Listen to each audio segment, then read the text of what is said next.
Hey, what's up, y'all? Today we're gonna react to Jon Stewart, my guy, man. I love Jon Stewart. He's definitely a great debater. How y'all doing though? Doing good? If you're doing good, that's good. You know, you're a good person. Hopefully you're doing good in your life. Hopefully your family's doing good, everything for sure. But we're gonna get into this. Can the news be fixed? Can the news be fixed? An interview with Disney Bob Iger. The problem with Jon Stewart. Okay. Let's hop right into the video. Let's not waste no time. Very interesting. Jon Stewart is definitely a hell of a debater. All right, let's go. Let's go. Let me explain to you why we're here. Okay. First of all, no one else would talk to us, so thank you. So we spoke with a lot of heads of news divisions, and they are reluctant to speak on the record. Do you have an idea of why they might be so reluctant to speak publicly? Well, I think that news organizations, there's a sense that they are being scrutinized and being criticized in a way that they've never experienced before. And I think there's a bit of a bunker mentality that has set in. But I think it's very, very hard when you're constantly being criticized by... Who would criticize the news?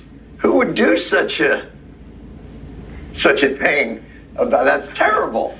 And it's interesting that he feels that way with how the news on all... I don't know if you guys... I know someday somebody will appreciate this when they watch the videos back. But sometimes I watch a CNN video, then I'll go watch a Fox video. Or I watch an MSNBC video and then a Fox video, right? And what I notice is, like, whoever the president is, Fox, Republicans. CNN, Democrats. And you literally see that. Like, they're not fair to anybody who's in office. And the news definitely needs work because, I mean, the communications class I took in college, straightforward, it was set up to make money. It wasn't set up to send truth. It was set up to make money. Ooh, my nice chest look nice. Ooh, set up to make money. Let's go. All right. It's my fault. But you know what's interesting? The people that we talked to would all say, well, you know, you gotta deliver the ratings. They call them the minute to minutes, right? How much of it is the ratings pressure and how much of it is a self-consciousness over accusations of liberal bias or accusations of a political agenda? What concerns would they express to you in that situation? ABC News report to me in one form or another for probably 35 years, 30 some odd years. And my advice to them was to not hear the noise as much, to continue doing the job that we've entrusted them to do. Right. Which is to tell the truth, to state the facts, to present the... Tell the truth and state the facts? I don't know how y'all gonna feel about that one. News in an accurate and a fair and in a timely basis. But we never sought to drive ratings or even bottom line success at the sacrifice of what we consider to be quality. It wasn't part of our discussion. What they will tell you, and maybe they didn't say it, you know, in those meetings, is the producer of the piece will be cognizant of the minute-to-minute ratings. The executive producer of the show will be cognizant of those. And the decisions that they make were almost entirely built on what they thought might have rated. I mean, if you're asking whether there have been incidents when news organizations fail to carry things because they don't think they'll be of interest to their audience, I'm sure that's the case. I'm not saying incidents. I'm saying that's been shaping. You think it's a regular thing. And not told in the right way. Know about it not being... See, that's yes. I would argue that there are stories that are not told because there's a belief that people aren't interested in them. I don't think there are stories that are told inaccurately just to make them more interesting to people. It's not inaccurate. Yeah, it's not inaccurate. I know exactly where he's going to go with it. It's skewed in a way to fit whatever narrative that the network wants it to fit. So if it's CNN, it's made to make Trump look bad. If it's Fox, it's made to look Obama look bad. It's skewed in a way that makes people unable to pick up on what they're being sold. I'm defending an organization as opposed to news in general. Right. I just don't have enough. But trust in news during the Cronkite era was one of the most valued institutions. Today, it's somewhere between Congress and herpes, in terms of its Q rating. What happened?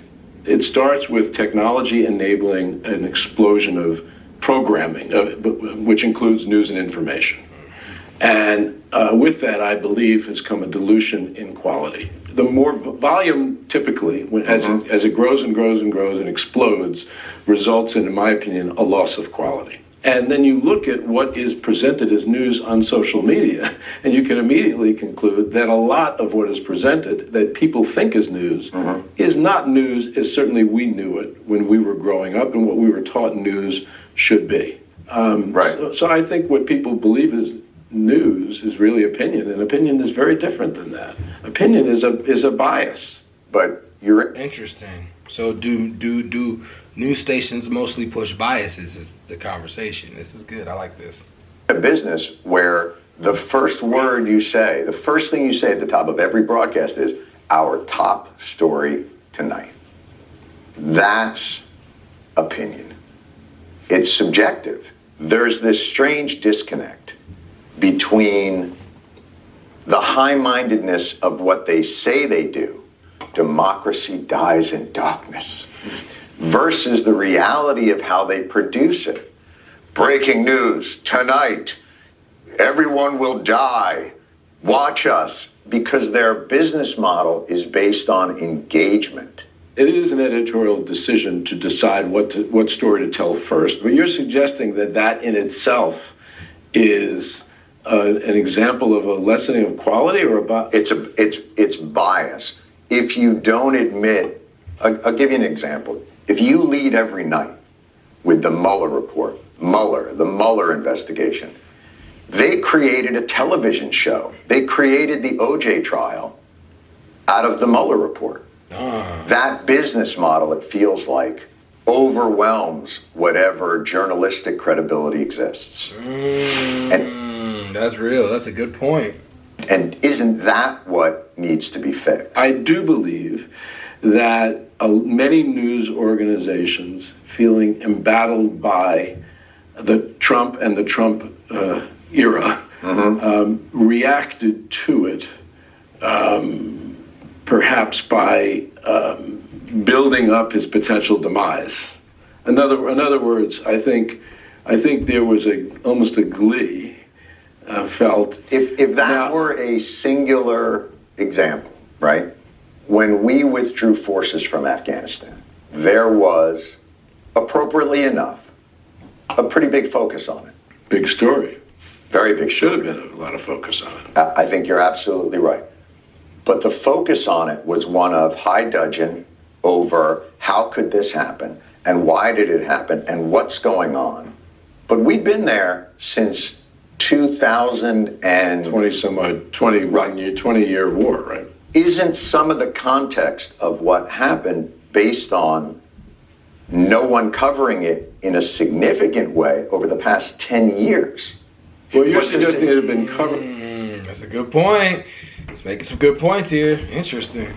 On a regular basis, then we wouldn't have been surprised by the speed at which the Taliban took over the country as we drew down our forces. So I'm saying if it had been covered more, right, maybe we wouldn't even have been there that long.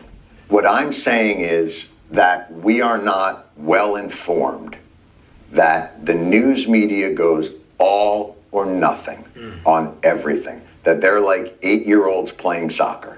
And if you've ever seen them, everybody run to the ball. Everybody run to the ball. And that there's no perspective because... So I could argue there are some stories that have not been covered enough.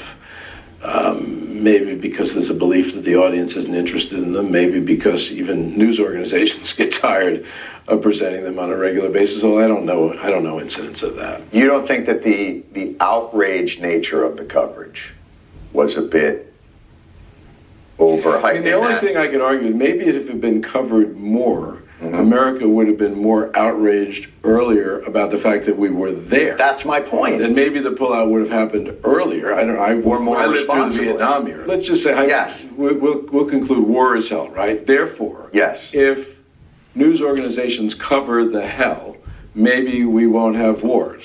When news narrows Interesting. I don't understand the point.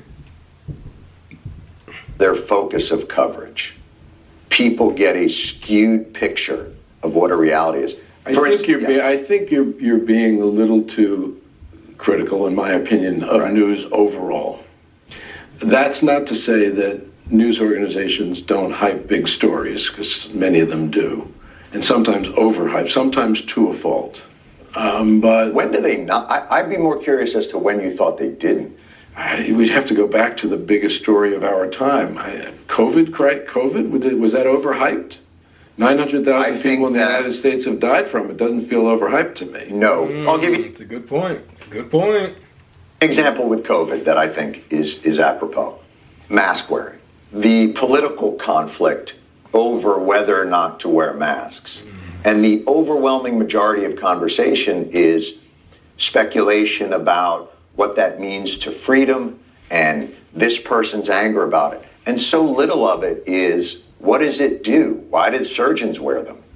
Well, I But think the that part of the overwhelming story amount was of it. told. Part of the story that was told already is that people should wear masks because from a scientific perspective, there's a real reason to do so.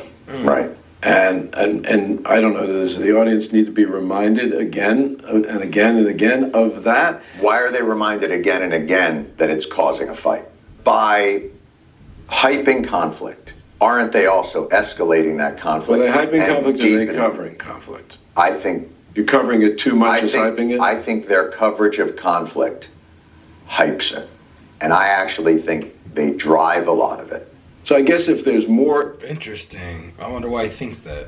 and more incidents of people going crazy about mask wearing, I guess I could argue it should be covered. Now, if you're asking me whether I think there's probably been too much made of that, probably. I would probably. Don't you think coverage can influence behavior? Yeah. Can news influence behavior? Sure, it can. Absolutely. Which is why I think it's so important for news to act responsibly. Yeah. Let's show. Look, it's just as much a power, just as it has a power to do good, it has a power to do bad. Yeah. What can be done to manage it more responsibly? It's managed responsibly by some organizations, and by others, it's not. Look, people are not held accountable for inaccuracies, so there's that issue. And then there's the whole issue of profiting from, I'll call it inaccuracy. In other words, Right. from opinion and from, well, presenting things in an accurate fashion.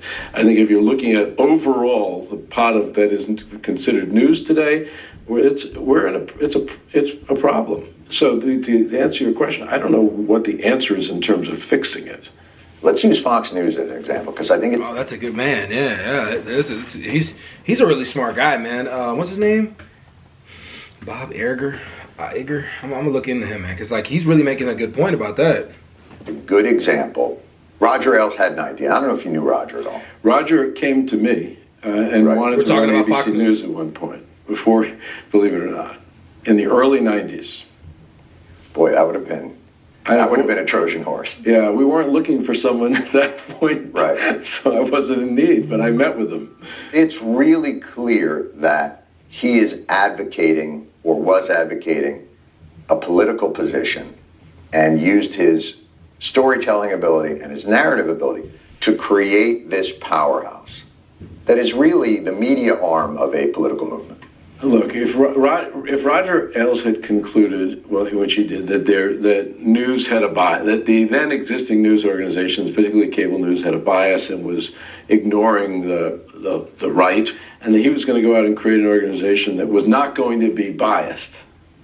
But That would have been, but he didn't do that. He was cynical. But I don't think he was But doing he didn't do that. He thought there was a business in being biased. Correct. But then what we've also seen is that other news organizations then pivoted in another direction as a countermeasure to what he was doing. So Correct. that, to me, was a huge mistake, because I think that was at the expense of credibility, at the expense of being accurate.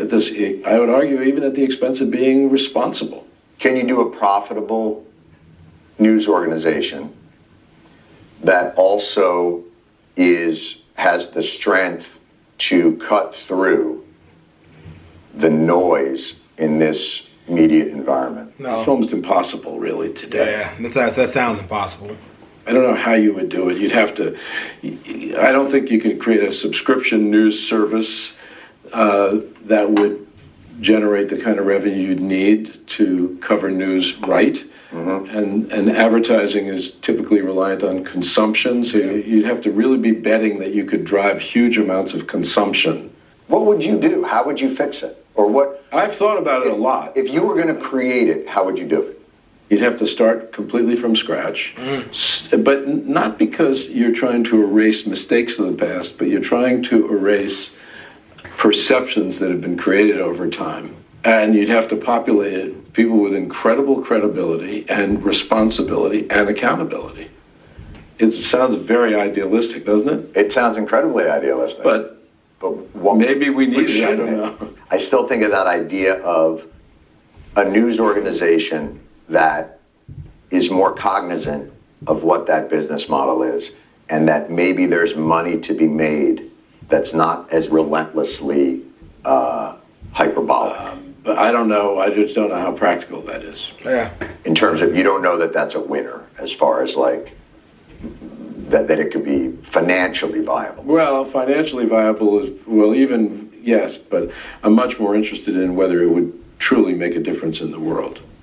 I feel like it has to, because I've seen the impact that one news organization has had on the deterioration of it. Somebody's got to generate fodder that's better quality. And it feels like, so I guess what I'm asking you is, will you run that? You're not the first person who's asked me to consider. Well, here we are then. So no, that's what you seem to have an idea for you have an affinity for it. You've run these large organizations. People have presented me with that concept. Yeah, they have. And well, I haven't said yes to it because I'm not sure how practical it is or how effective it would be. I don't know. Thank you very much for sitting down with us. My pleasure. That's a good answer. Like, there really is no answer to it because it's not practical. It's not where we don't live in a utopia. Yeah, man, I love that because there is a bias and there is a question there is something to be talked about when it comes to the news and the media and how it affects how everybody thinks about society. But hey, that was a great video, y'all. Hey, peace out.